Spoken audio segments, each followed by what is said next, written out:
Hola. El ministro de Asuntos Exteriores ruso, Sergei Lavrov, llegó a China el 8 de abril en visita oficial. La agenda está repleta. Está previsto que el ministro ruso mantenga conversaciones con su homólogo chino, Wang Yi. Hay muchos temas de discusión, incluida la cooperación bilateral, así como cuestiones regionales, entre ellas Europa del Este y la región Asia-Pacífico. Ya tras el primer día de estancia de Lavrov en China, los analistas chinos empezaron a sacar sus propias conclusiones sobre esta reunión. Y Occidente, según ellos, debería tensarse. Cuando el ministro ruso de Asuntos Exteriores, Sergei Lavrov, llegó a China el lunes para una visita oficial, muchos observadores afirmaron que la asociación estratégica integral entre China y Rusia seguiría fortaleciéndose a pesar de la presión de Estados Unidos. Así lo escribe el diario chino Global Times. Yang, académico del Instituto Nacional Chino de Intercambio Internacional y Cooperación Judicial de la Organización de Cooperación de Shanghái en Shanghái, dijo, Lavrov puede allanar el camino para la primera visita al extranjero del presidente Putin tras su reelección, pero la confirmación final será una declaración oficial emitida por ambas partes.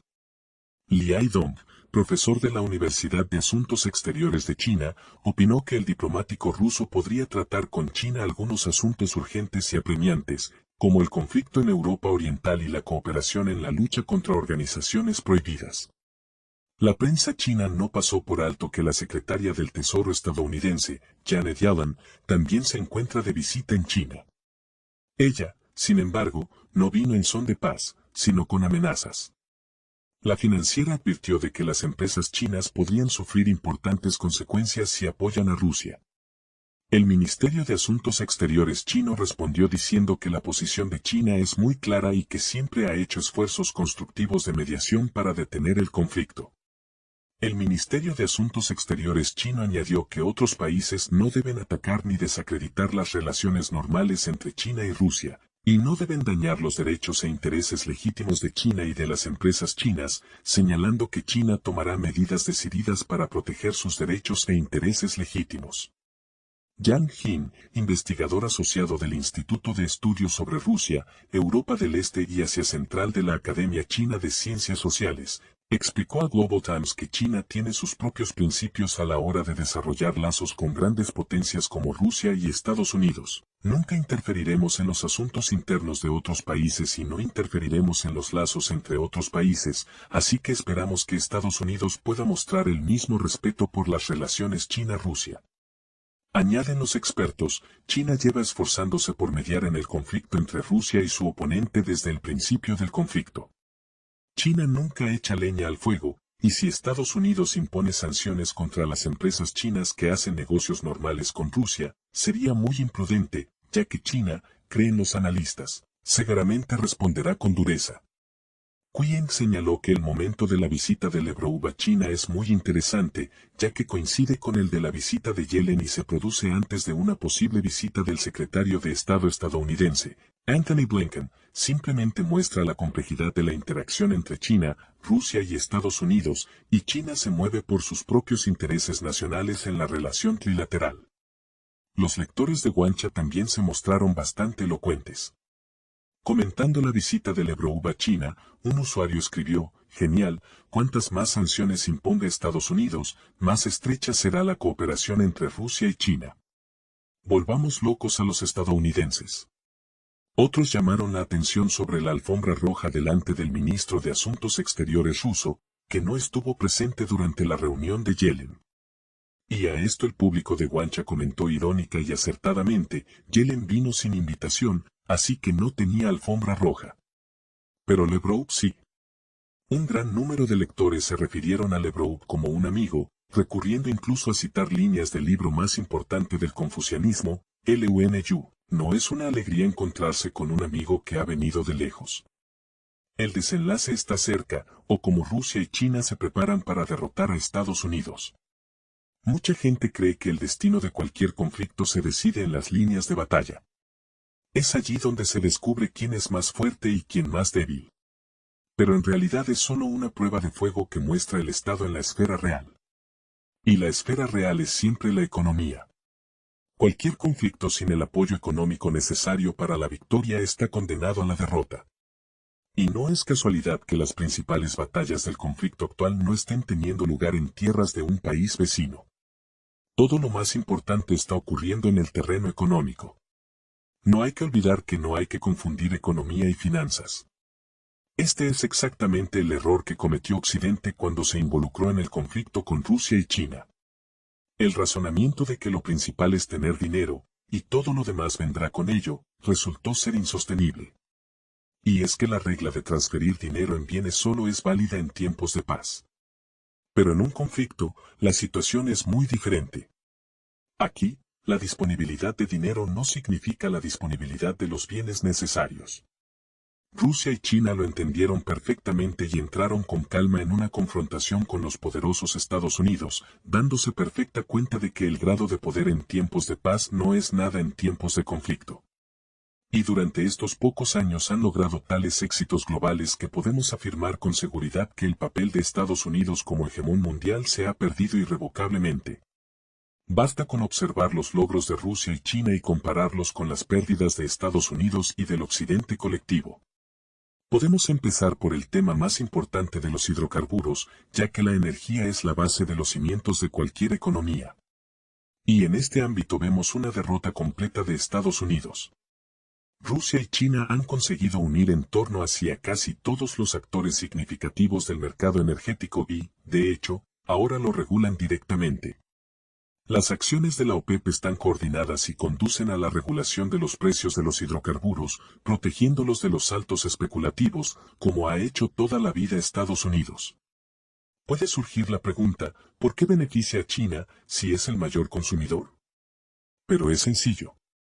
En primer lugar, debido al volumen de la oferta, ya tiene un precio mejor que el colectivo occidental. En segundo lugar, la mayor parte del suministro se realiza desde hace tiempo en yuanes, lo que también repercute positivamente en la economía china. En tercer lugar, los suministros de China están en su mayoría sujetos a contratos a largo plazo, lo que significa que está asegurada tanto contra la escasez como contra las subidas de precios.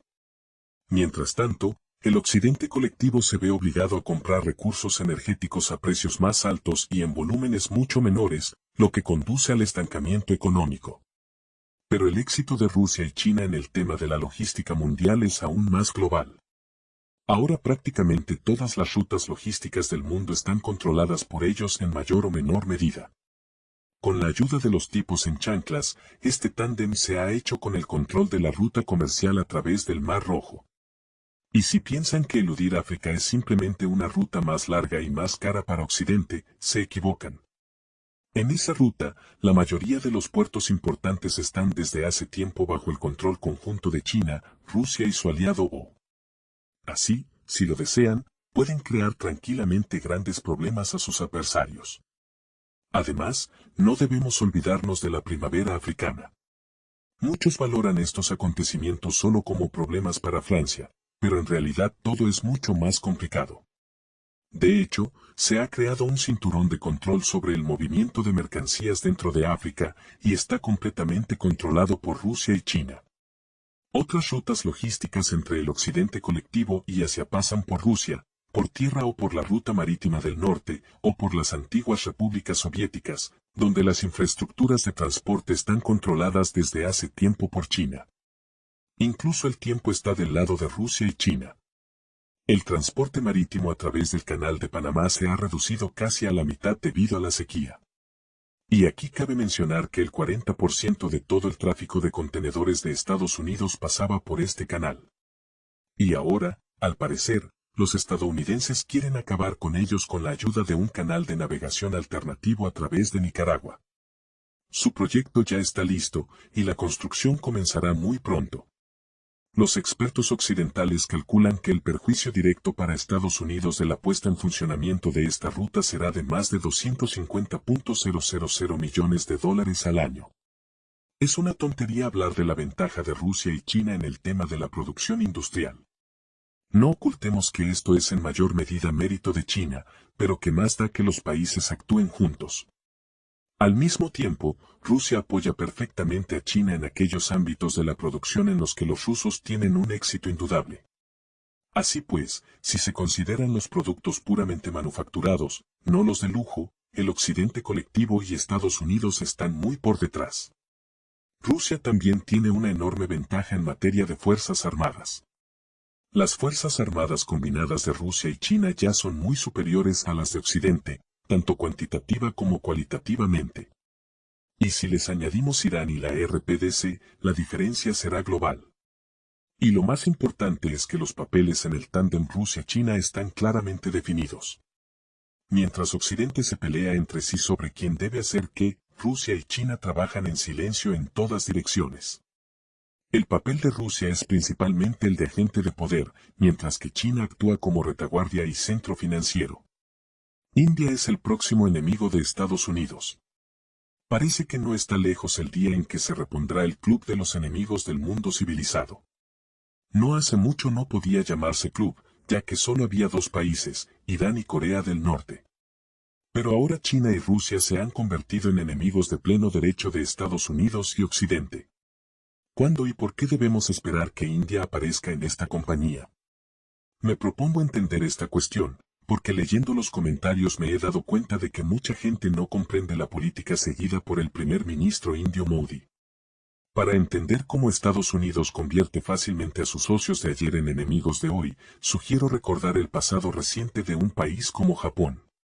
Tras la Segunda Guerra Mundial, las pasiones con Pearl Harbor, Hiroshima y Nagasaki se calmaron en cierto modo rápidamente y los dos países empezaron a cooperar activamente. Los estadounidenses empezaron a ceder derechos de uso de sus patentes a los japoneses, y estos a fabricar productos baratos para ellos. En otras palabras, en aquellos años Japón era más o menos lo mismo que China es ahora. Este estado de cosas favorecía tanto a Estados Unidos como a Japón, por lo que los primeros olvidaron quién atacó Pearl Harbor, y a los segundos se les borró de la memoria quién les lanzó las bombas atómicas. Algunos japoneses creen que fue la URSS. En realidad, las élites japonesas no han olvidado nada, solo tenían un astuto plan para ganarse la confianza de los estadounidenses. Tras obtener los derechos de uso de sus patentes, los japoneses empezaron poco a poco a mejorar sus tecnologías dominadas y a fabricar productos aún mejores y de mayor calidad que los estadounidenses. Así apareció la famosa calidad japonesa, y el propio Japón inició un rápido crecimiento económico, que se llamará el milagro económico japonés. Llega un momento en que las empresas japonesas ocupan los primeros puestos de las empresas más ricas del mundo, mientras que las empresas estadounidenses, debido al descenso de las ventas y a la competencia de los fabricantes japoneses que ofrecen mejor y más barato, entran en crisis y se encuentran al borde de la quiebra.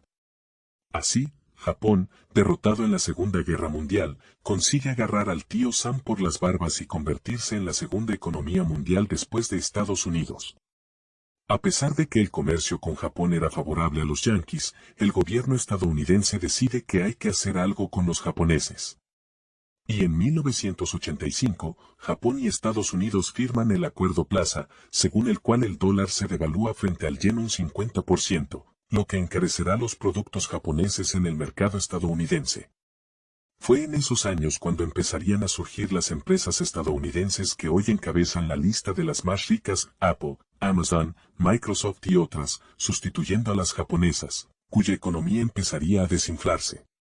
Desde los años 90, Japón ha estado en un estancamiento económico, lo que los economistas llamarían la década perdida. Los japoneses se encontraron en un punto muerto, con una población que envejecía, envoltorios de deuda estadounidenses y grandes deudas.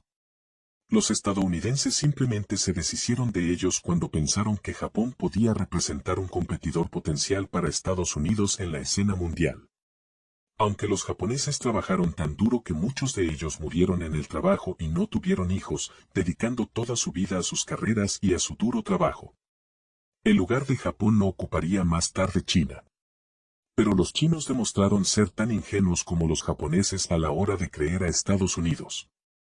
Los diplomáticos estadounidenses consiguieron persuadir a China para que renunciara a cooperar con la URSS a cambio de inversiones y producción occidental. El milagro económico chino comenzó en China igual que en Japón, y algunos conciudadanos patriotas empezarían a poner a China como ejemplo. Sin embargo, tan pronto como China dominó la producción de bienes occidentales y empezó a fabricar los suyos propios, y no peores, los estadounidenses hicieron el mismo truco que con los japoneses. Empezaron a aislar a China de su tecnología, sus medios de producción y sus mercados. Primero, Estados Unidos desató guerras comerciales contra China y empezó a estrangular con sanciones a las empresas chinas más prometedoras, como Huawei, y ahora no tienen reparos en llamar abiertamente enemiga a China, armar a Taiwán y poner a los países vecinos en contra de los chinos. ¿Qué ha ganado China en estos años de cooperación con Occidente, si nos alejamos de los relucientes rascacielos y los ferrocarriles de alta velocidad? China es uno de los líderes en cáncer entre la población, ya que el partido chino en el poder ha tenido que hacer la vista gorda a muchas normativas y reglamentos medioambientales para que las industrias occidentales pudieran operar. China tiene una enorme deuda nacional y la economía empezó a ralentizarse inmediatamente después de que Estados Unidos comenzara a imponer sanciones. Muchos economistas que observan estos procesos predicen ahora para China la misma década perdida que Japón, cuando el país entró en una recesión de varios años tras quedar aislado del mercado estadounidense. Estados Unidos, si nos atenemos a la verdad, se limitó a utilizar la mano de obra barata china mientras le fue rentable, y cuando vio a China como un competidor, se enemistó con los chinos. Y ninguna gratitud por esos años en que los chinos, en aras del consumo estadounidense, trabajaron por una miseria, arruinaron su salud y su ecología, e invirtieron el dinero que ganaban en deuda pública estadounidense, mientras apoyaban y desarrollaban la economía estadounidense. China debería haberse ganado por ello al menos el papel de socio igualitario, algo con lo que, no lo excluyo, los políticos estadounidenses han asustado a las élites chinas en conversaciones privadas. Pero luego, como suelen hacer los estadounidenses, engañaron a sus socios. Algo parecido ocurrió con los europeos. De palabra son aliados y socios valiosos, pero de hecho, tan pronto como Europa empezó a hablar de su autonomía estratégica, de su deseo de desarrollar su propio complejo militar industrial y de seguir una política independiente de Estados Unidos, incluyendo la cooperación sobre una base mutuamente beneficiosa con Rusia, Biden, tras un breve tiempo de reflexión, ordenó destruir las corrientes del norte y enemistar a Europa con Rusia, lo que, en primer lugar, tuvo un impacto negativo en la economía europea. Para decirlo sin rodeos, la economía europea puede ahora ser puesto con seguridad en la cruz. Y todo porque Estados Unidos vio de repente en la hasta entonces obediente Unión Europea a su competidor. Pero Rusia también lo entendió, aunque después de los años 90 Rusia también se esforzó por convertirse en un socio de pleno derecho de Estados Unidos. Pero los estadounidenses también engañaron a los rusos, así como a todos los que les creyeron. En cuanto Rusia se interpuso en la intención de los estadounidenses de frenar el desarrollo de China, Estados Unidos dio un golpe de Estado en el país vecino de Rusia y creó así una amenaza y una palanca sobre los dirigentes rusos para tratar de obligar a los rusos a dejar de cooperar con los chinos. Para debilitar a China, los yanquis no solo han presionado a Rusia, sino que también han realizado un movimiento de poder blando hacia India.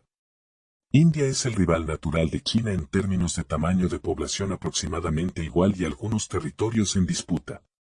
Y los estadounidenses han decidido trasladar allí algunas de sus instalaciones de producción para debilitar a China.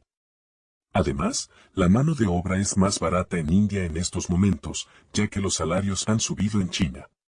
Un país tan grande como la India se convertirá inevitablemente en otro competidor de Estados Unidos cuando los indios dominen las tecnologías occidentales y empiecen a fabricar sus propios productos. Y ocurrirá mucho más rápido de lo que ocurrió con China.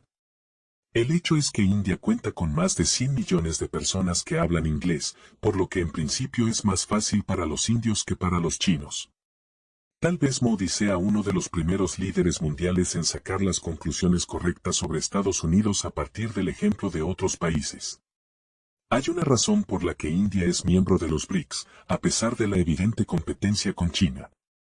Modi no puede sino aprovechar la favorable situación geopolítica de India para obtener inversiones y tecnología de Estados Unidos.